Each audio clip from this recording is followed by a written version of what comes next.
UP में BJP का खेल बिगाड़ने निकल पड़े हैं चिराग पासवान। जी हां, चिराग पासवान ही हैं जो यूपी में भाजपा को कड़ी टक्कर देने जा रहे हैं।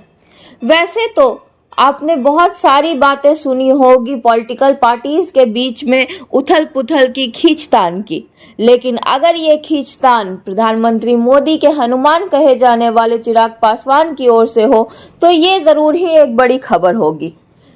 नमस्कार, आप देख रहे हैं आर्यवर्त टाइम्स और हम आपको बताने जा रहे हैं आज की एक बड़ी खबर। केंद्र सरकार में मंत्री बनने के बाद बीजेपी के खिलाफ तेवर दिखा रहे चिराग पासवान ने अब फिर एक नया दांव चला है।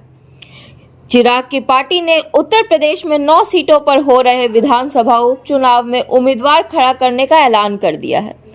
चिराग की पार्टी ने कहा है कि वह उन 2 सीटों पर उम्मीदवार खड़ा करेगी जो कि पहले से बीजेपी की सिटिंग सीट रही है।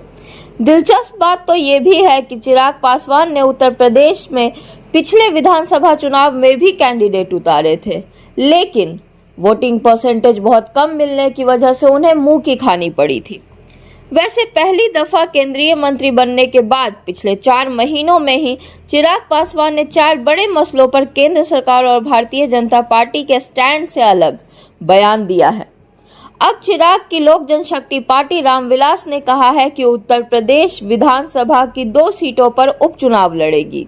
इन दोनों सीटों पर भाजपा के विधायक थे जो कि पिछले लोकसभा चुनाव में सांसद बन गए हैं।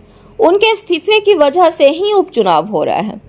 बीजेपी ने यूपी की जिन 9 सीटों पर उपचुनाव लड़ने का फैसला किया है उनमें ये 2 सीटें भी शामिल हैं। चिराग की लोजपा रामविलास केंद्र में एनडीए सरकार में रहते हुए भी यूपी में भाजपा के खिलाफ लड़ेगी। ये एक ताज़ा और बहुत बड़ी खबर सामने निकल कर आ रही है।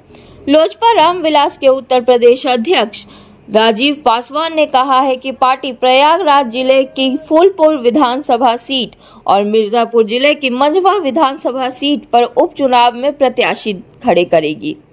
दिलचस्प बात तो ये भी है कि लोक जनशक्ति पार्टी रामविलास का उत्तर प्रदेश में कभी कोई आधार नहीं रहा है। 2022 के यूपी चुनाव में भी चिराग को मुंह की खानी पड़ी थी और हार का सामना करना पड़ा था क्योंकि उन्हें वोटिंग परसेंटेज 0.01% मिले थे, जिसकी वजह से उन्हें बुरी तरह से यूपी के मैदान में हार का सामना करना पड़ा था। इसके बावजूद फिर एक बार चिराग पासवान की पार्टी ने उपचुनाव में उम्मीदवार उतारने का फैसला किया है। अब ये एक बड़ी खबर इसलिए भी हो रही है कि इस पर भाजपा की क्या प्रतिक्रिया आएगी और चिराग पासवान जो है वो क्या धीरे धीरे एनडीए से साइडलाइन होते नजर आ रहे हैं। ये जो काले बादलों के आसार नजर आ रहे हैं लोक जनशक्ति पार्टी रामविलास और बीजेपी की ओर से, इनका क्या आगे जाकर के अंजाम होगा या क्या इस पर भाजपा और लोक जनशक्ति पार्टी रामविलास की प्रतिक्रिया रहेगी, ये खबर हम आप तक पहुंचाते रहेंगे। तब तक के लिए आप हमारे साथ बने रहिए और देखते रहिए आर्यवर्त टाइम्स। धन्यवाद।